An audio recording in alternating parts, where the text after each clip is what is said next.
Before we dive into today's episode, I've got something I know you're going to love. I've just created a brand new free 5-part audio series called The 5 Biggest Nutrition Mistakes Costing You Time on Race Day. If you've ever bonked mid-race, you feel constantly tired and fatigued, or you just have no idea what to eat before or after training, then this is for you. Each short episode dives into a mistake I see triathletes making all the time, and more importantly, how to fix it. And because it's audio, you can listen on your next run or ride. Just head to dietitianapproved.com/mistakes. All right, let's get into it.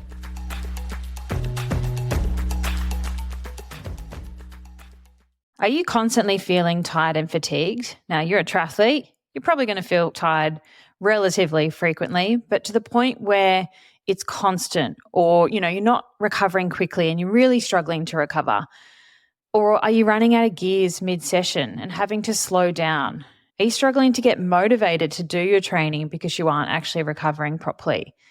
Or maybe you're getting through your training, but you're not actually seeing the results that you're expecting.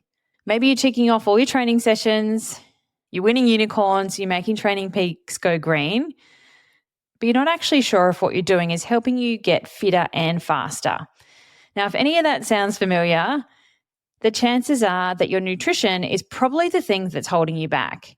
And the truth is, most triathletes don't have a solid nutrition plan. They are completely winging it. And I say that after working with triathletes for almost 2 decades now. I haven't met one athlete that really has a solid plan unless they've had advice from a sports dietitian that specializes in triathlon. Maybe you have a resemblance of a plan. You've got some advice or you've tried to piece it together from the internet, but you're not really sure if it's dialed in for you. And that guesswork, honestly, is costing you energy, it's costing you performance, it's probably costing you money, and it's even probably costing you some race results as well. But the good news is, because you listen to the TNA podcast, you don't have to keep making these same mistakes. And in today's episode, I wanted to break down 5 of the biggest signs that your nutrition is the missing link. And most importantly, how to actually go about fixing it. Because sometimes you don't know what you don't know. And you might think you're doing a good job, but are you? Really? Welcome to the Triathlon Nutrition Academy podcast, the secret weapon in your ears for triathletes who want to get fitter, faster, stronger, and healthier with evidence-based nutrition.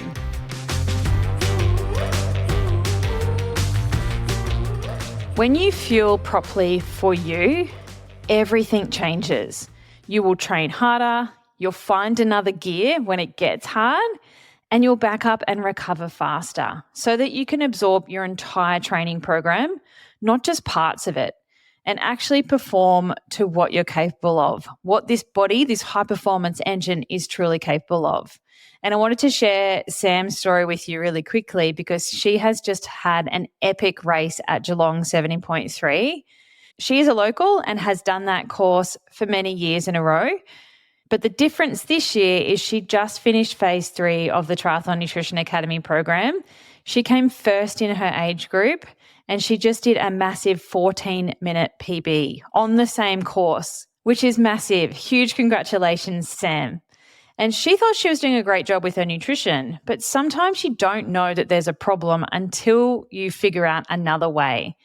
And so today's episode, I wanted to cover 5 of the common signs that I just see over and over again with triathletes so that you can identify if any of these things are what may be holding you back, and then let's work on actually fixing them.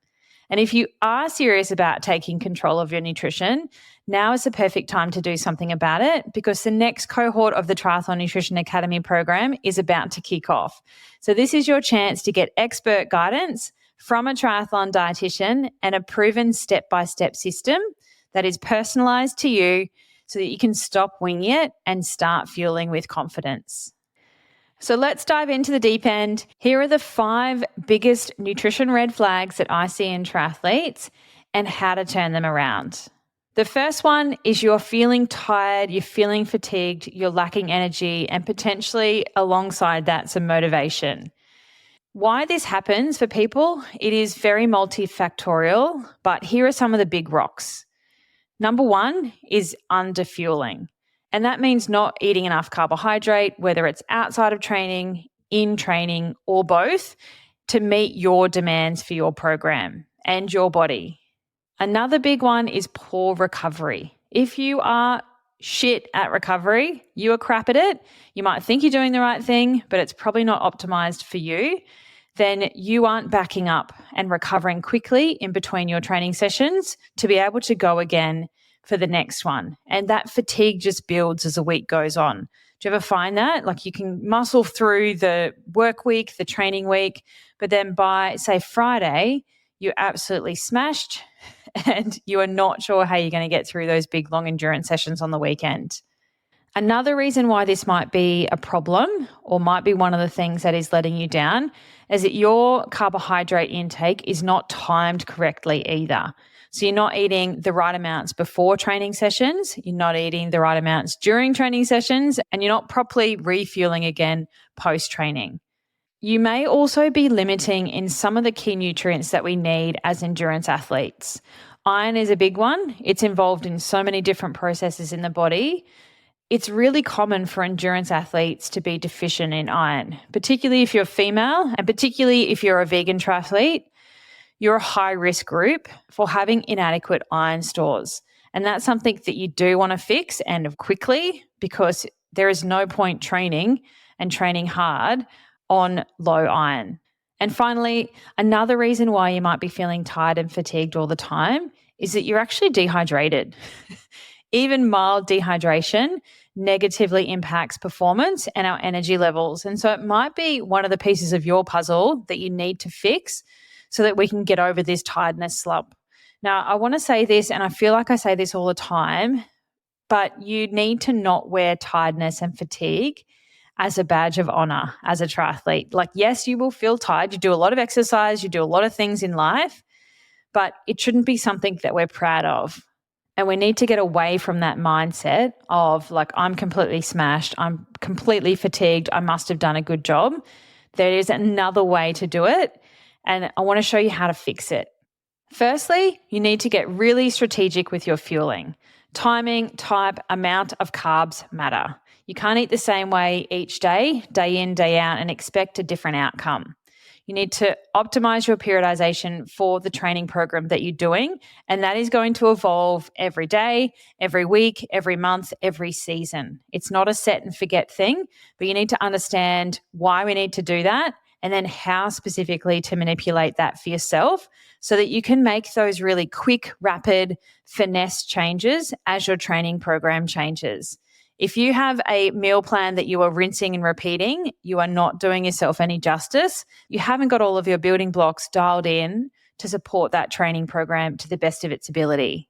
To fix your tiredness, you also need to do a really good job of recovery. And most triathletes think that they do a good job of that. But let me tell you, when athletes come through the TNA program and I show them how to do it for themselves, what they need to do, what macros they need to tick, the timing, all those types of things, they always tell me that they thought they had it right and they were so far off it. It's not funny. But that is a big one, is to rapidly recover so that you can train again in that afternoon or the next morning. We don't have the luxury of time to recover as triathletes. We've got to back up and train again that day, the next day, like it is just over and over and over. It's like a freight train that never stops. Compared to somebody that goes to the gym, they might have, 24, 48 hours to recover before they go and do another heavy set. We don't have that luxury. We've got to swim and bike and run and do strength training and do life in a very full week. And so recovery is something you need to get good at and make it habitual and be doing it day in, day out for the rest of your career. So if we're going to get strategic with our fueling, learning how to periodize nutrition to match your training load is key. There is no one size fits all. I don't hand my athletes a plan that everyone gets the exact same copy of. I teach them how to periodize their nutrition for themselves because everyone has a different training program. Coaches have different philosophies. You might be doing your own programming. Whichever way you are going, you need to understand how to eat for that work required for that training session in that day and in that week. You need to also layer in some hydration and a strategy to that. There is just generic information on the internet about how much to drink and when, and that's not going to serve anybody because our sweat rate and our own hydration needs are highly, highly individual. And they also change on a daily basis. So you need to understand what your needs are and make sure that you are dialing in your hydration strategy to prevent that performance limiting dehydration. If you're feeling flat and sluggish and fatigued mid-session, and you're also just feeling exhausted all the time, then that is a major red flag for me that nutrition is a missing link for you and it's what is holding you back. It is one of the key things that I love to teach athletes how to do is to eat for their training program. And it is relatively easy to do when you understand how to do it for yourself. So if you're feeling tired, you're feeling fatigued, then I would get you to address those big rocks with your nutrition first. There are other things that we can do as well, but ticking off those big ones is going to make a huge impact to your energy levels. So you're not feeling like a tired triathlete all the time. Sign number 2 that your nutrition is holding you back is that you are recovering slowly. Maybe you're always sore. Maybe you're always kind of waking up feeling fatigued, or you head to a session feeling a bit flat. That often happens when you do have really poor recovery practices post-training. So you're not getting the right balance of the macros for you. The timing's not right, but just recovery in general post-exercise is not good. You could also not have the right amount of protein in your diet on a daily basis, whether that is not enough or some people actually eat too much because, I don't know, there's this trend at the moment for more is better with everything. And because we're high performing humans, we think more, more, more. But dialing in your protein needs for you on a daily basis is really important to make sure you are recovering.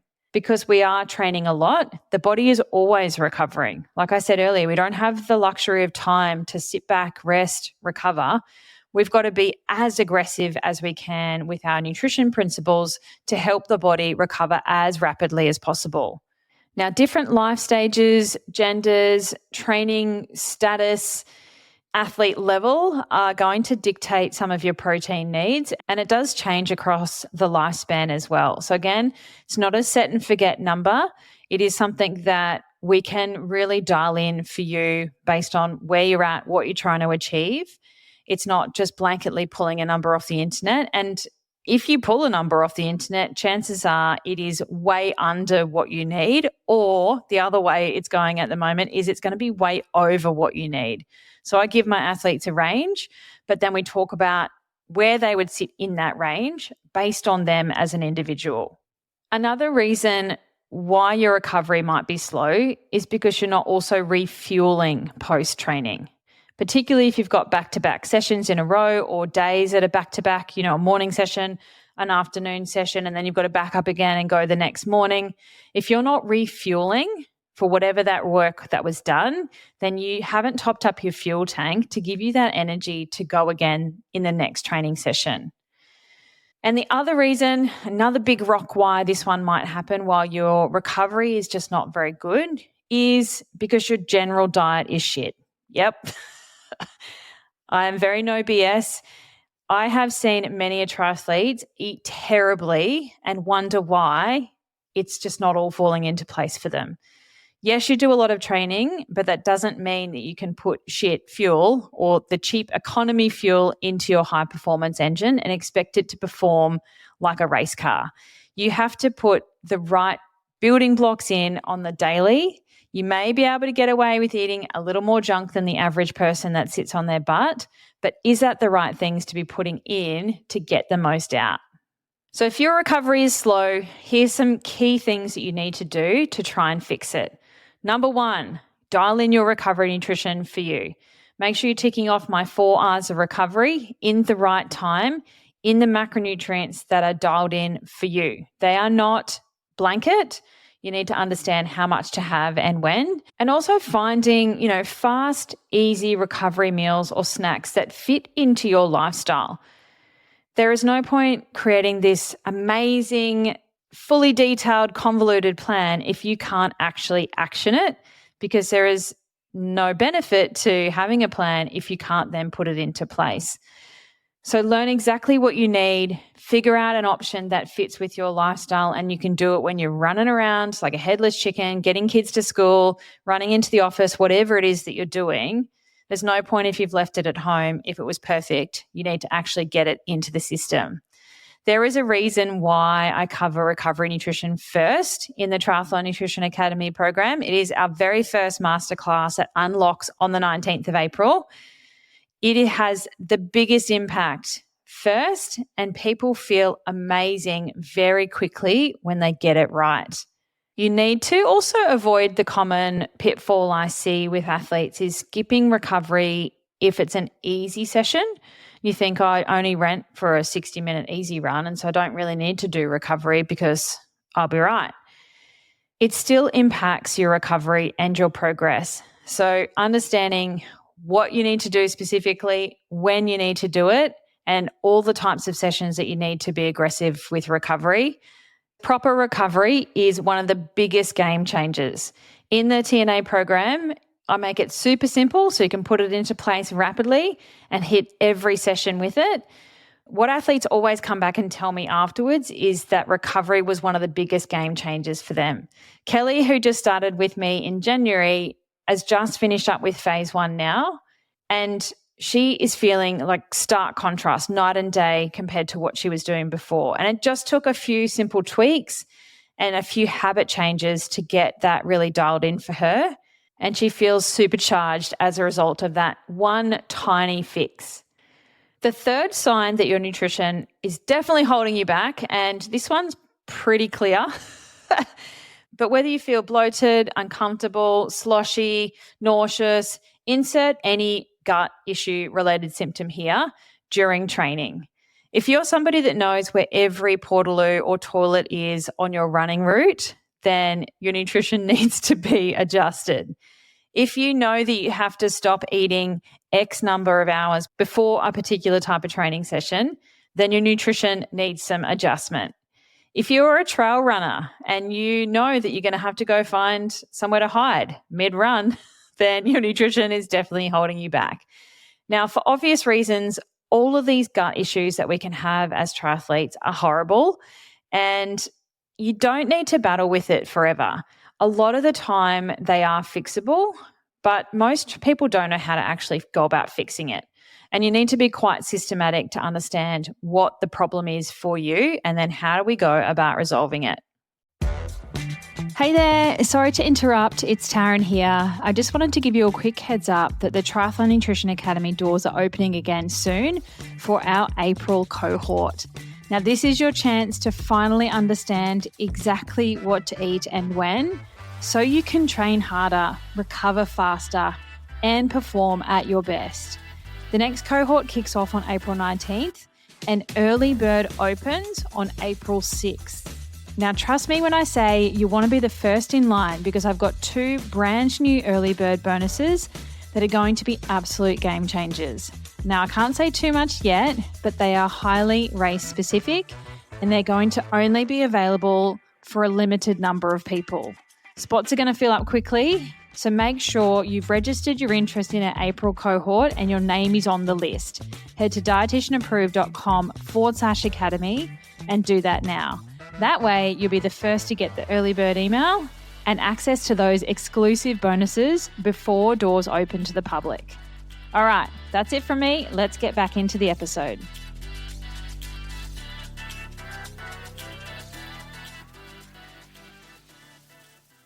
Why this happens for people, it is highly individual, and again, it's quite multifactorial. So you need to figure out what the issue and what the problem is for you and your little gastrointestinal system. But a big one is using the wrong sports nutrition products. There is the wild, wild west of sports nutrition products out there, and not all gels and drinks are created equal. There are some terrible sports nutrition products on the market. Now, I'm not going to mention any names, otherwise I'm going to get in trouble. But understanding what's in your products and where you're looking for the right things for you is a game changer, because you're not just grabbing whatever looks good on the feed or what's on special, or, there's upsells and order bumps that you get in your cart and then you try them and then you still have no idea if they're right for you or not. Steve, one of our athletes, used to just use whatever gels were available at his local bike shop, and he hated them. He didn't even enjoy consuming them, but they were easy, and he thought that they would be good because they're available locally and, the bike shop's selling them, so they must be all right. One of the first things I did with him was change that, because why would you muscle through something that you don't actually enjoy? And he was like, I didn't even think about doing that. And that is where the value of seeing a sports dietitian comes in. So you need to be testing your race day nutrition in training. There is no point training on something and then racing with something completely different, which is what Troy was doing before he joined the TNA program. He was doing his own homemade concoction gels as a way to save money, because the products that he's using on course are one of the most expensive gels on the market. So he was making his own concoctions in training, and then for race day, he was flipping over to those. And I'm like, why on earth are you doing that? And he's like, well, because it's expensive. And I'm like, yeah, fair point. So let's train, though, with what you're going to race with. When we dug deeper, the real reason he wasn't racing on his homemade concoction was because he wasn't confident that it was the right mix of things for him. So what we did was we actually dialed in his homemade concoction specifically for him, and he's also just raced Geelong 70.3 on his homemade concoction. He's saving a crap load of money, but he has way more confidence in his during training nutrition as a result. And he smacked out an epic performance despite having gastro for the week leading in. He had the fastest swim. He held that on the bike, and just like me, he's a strong swim biker. He ended up coming third after being passed in the run. Damn it, don't you hate that? Another big reason why gut issues can happen in training or in racing is because you actually have the wrong food outside of it. So big rocks are too much fat, too much fiber. They slow down digestion and cause all that discomfort that happens during training, during racing. But often we're blaming what we've done just before or what we're having during. And really it's what we've had in the time leading in. The other big one is dehydration. When you're dehydrated, your digestive process doesn't work particularly well. And the longer you're out there for and the more dehydrated you get, the worse it is going to get. So they're kind of some big reasons why it would happen. There are plenty of others, but how do you actually go about fixing that? Like, firstly, you need to choose the right fuel for your body. Sports nutrition products are not a one size fits all. And I love getting real nerdy and talking about the ingredients of our sports nutrition products, the different kind of transporters that happen to get that fuel into our bloodstream where it's actually usable. And my athletes know how to look at a label and go, is this a good product or is this one absolute BS? And one of my favorite parts about our alumni power hour sessions is they will bring bogus products, and then we will have a nice robust discussion around why that's a joke. But at least I'm saving them money by not going down random rabbit holes and seeing these shiny new things and going, yeah, that looks good, I'm going to give that a go. The second thing you can do to fix it is to develop a gut training protocol so that your stomach can handle in a race situation what it does in training. So you need to be able to build that gut tolerance up through your sessions so that when it comes to race day, you're confident that you can handle it. You also need to work through what types of foods feel best and most comfortable before a training session. And if you're waiting multiple hours from eating to training, then we need to fix that because that's not an ideal setup.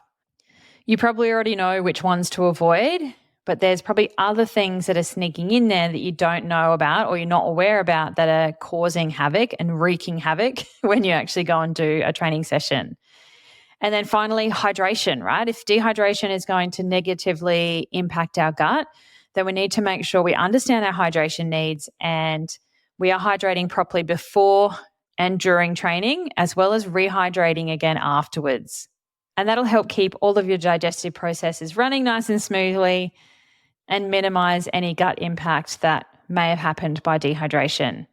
The fourth sign that your nutrition is probably holding you back is you running out of energy mid-session or in races. Now, that is definitely a continuum. It's not all right, I'm good. Okay, now I'm not good. It'll start with like a fatigue build and even some negativity coming through your mind when your legs are getting tired, your lungs are hurting, all the way down to starting to slow down because the body's just not able to go at that same pace, at that same intensity that you were rolling with before. And then, far down the continuum is actually bonking or hitting the wall. Your liver glycogen stores are running low. They're never going to be empty. You'd probably die. It's not going to happen, but your body will stop you from getting to that point by making you hit the wall, making you slow right down to a walk or stopping altogether. Now, why that happens along that continuum is because your fuel tank is running low. It's getting towards the E empty. And that could be because you're underfueling during those long training sessions and racing. So not taking enough carbohydrate per hour for what you need, or you're not actually digesting and absorbing what you're throwing at the system. And it's useless in your stomach. You need it absorbed into your bloodstream where it can be transported to the muscles for energy. So not practicing what you're going to race with in training properly is a real reason that this could be happening. Race day should never be the first time you test your fueling plan. You should have it very well practiced and very well rehearsed. It's not just winging it with whatever's available at aid stations in that race.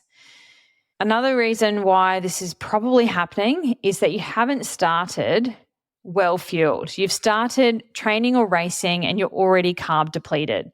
And that doesn't come from what you eat just before that session. It comes from the 24 to 48 hours before that training session. And when you're constantly training, it's like this big washing machine or melting pot of fueling and recovering so that you can perform across all of your training program. The other reason why this might be happening is that you are dehydrated or you've got some electrolyte imbalances going on, causing that fatigue. But generally it's fueling first before going down that path, but it could also be that as well. And what you want to be able to do to make sure that you are performing to the best of your ability is you're able to find another gear in that second half of a training session or in the back end of your race where others are starting to fade. That is where the magic happens. And that will mean a faster race time at the end of the day because you haven't slowed down as much in the back end. Now, I'm doing a lot of gym training at the moment compared to more endurance training, just the phase of life that I'm in.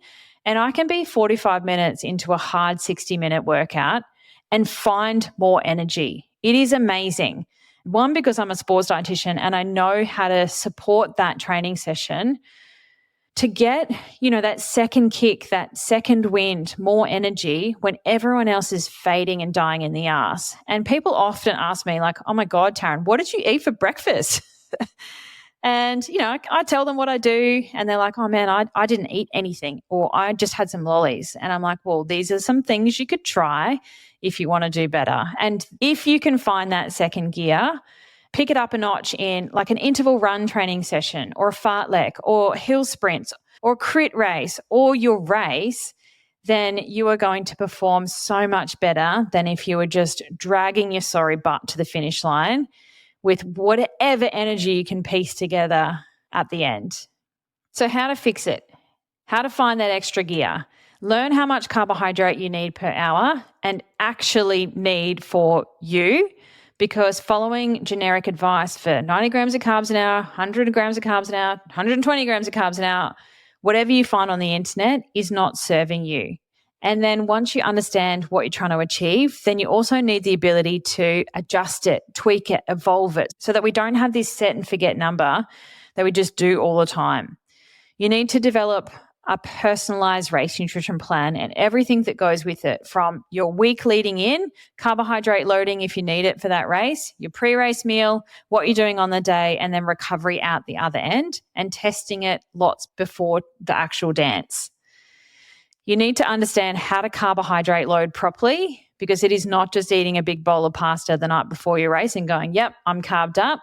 It's not binge eating at the pasta party. It's not sucking back extra sports drink on the day before your race to try and top up as well, getting all those electrolytes stored. That's BS, my friend, and you will not be served by doing random things like that. You need an actual structured, evidence-based and science-backed carbohydrate loading plan that works for you, because it's not as easy as it sounds. And I have not met one person that carbohydrate loads properly until they've been educated on how to do it. And if you're fading because you're getting too dehydrated where, performance is being affected, then dialing in your hydration plan is going to be key for you. And it's not just popping salt tablets randomly because the internet told you to, or, you got marketed that you needed it. You actually need to understand what you're replacing and how much and why, rather than blindly taking stuff. So if you've ever properly hit a wall or bonked mid-training session or mid-race, or you just can't find the extra gear to go hard at the end and you are slowing down, you're doing more walking through aid stations, you're dragging yourself to the finish line rather than running through it strongly and with a smile on your face, then nutrition is probably holding you back. And that's something you want to work on to dial in a proper fueling strategy so that you can finish strong. And my fifth sign, this is a big one, is that you don't have a clear plan. You're guessing, you're winging. And the problem here and why this happens is because you're probably getting random, varied advice from training buddies, your coach, the internet, podcasts. None of that is specific to you. It is all generalized. And there is no limit to the amount of information we get thrown at in today's stage. The problem is not the amount of information available. The problem is understanding how to apply it to you and your situation. And I guess that's where my superpower comes in as a triathlon dietitian. I understand the science and can deep dive into that, but I'm very much a practitioner. I then apply that to what on earth you eat. What do you put in your mouth and when? And understanding reading food labels, putting together meal plans, getting everyone's requirements dialed in for them.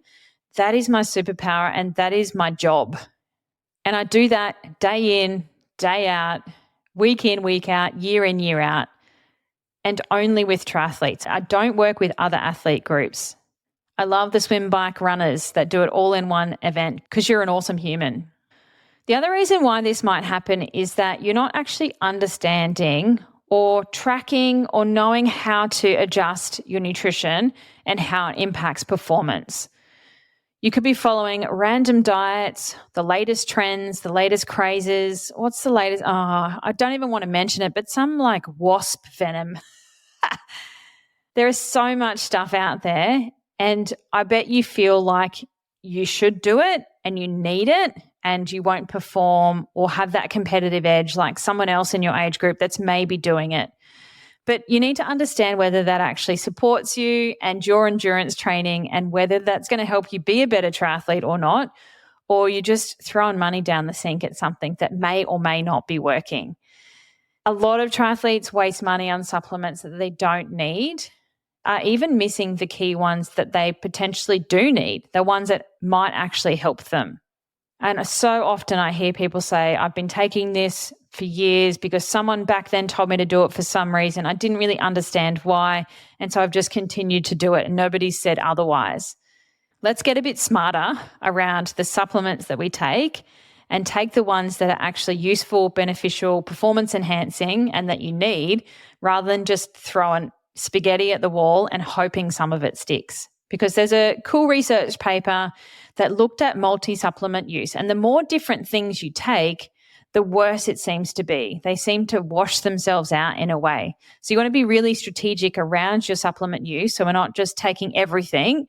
We can draw on some things at certain parts of the season, drop some others, and actually get performance enhancement out of them rather than just taking everything because we should or we think we should.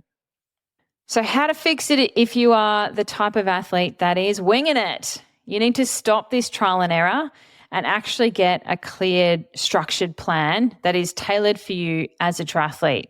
Learn how to fuel for your different types of training sessions, the intensities, the durations, whether it's in season or off season, what you're building for, the whole kit and caboodle. Everything needs a nutrition strategy for it. And when you understand how to dial those levers in for where you're at, then that's where the magic happens, my friend. You need to understand what supplements are worth it and which ones are a complete waste of money. That is one of my favorite things to do with athletes in the TNA program is to get them to give me their list or talk through what they're taking. And I have a little bit of a philosophy where I throw everything out and put back in things that are needed. And my favorite part about working with triathletes is that we want to build nutrition habits that actually support you in your long-term performance as a triathlete and long-term health, because there's no point training hard, working hard now in our younger years if we don't have that health span later on in life as well. You might think that you're pretty fit and you're pretty active, but you don't know what is cooking on the inside and underlaying all of that work. You might be setting yourself up for osteoporosis in your older years. And that is one of my key passions, to get you to eat for performance as a triathlete. It's different to eating for any other sport, but also give you a good side serving of long-term health in the process. So if any of those 5 signs resonated with you, let me just say quickly, you are not alone. I put those 5 together because I know how common it is for triathletes to struggle with at least 2 of them. But you don't have to keep struggling with nutrition if you don't want to. You can keep winging it and trying to figure it out for yourself and take the slow road. Or if you want me to fast track you through all of that research and understanding and give you a clear, structured plan, no fluff, no BS, then the Triathlon Nutrition Academy program cohort for April starts on the 19th. And this is your chance to get everything dialed in so that 2025 is your best year yet. And then we're only going to build stronger and stronger in years to come.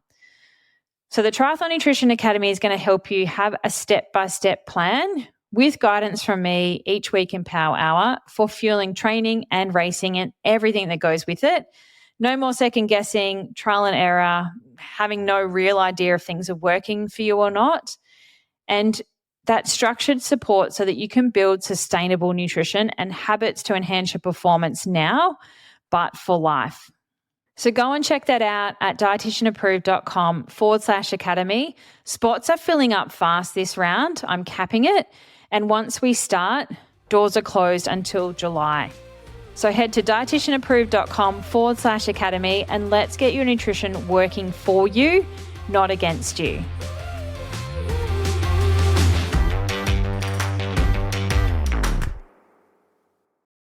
Before you go, don't forget to grab my free 5-part audio series, The 5 Biggest Nutrition Mistakes Costing You Time on Race Day.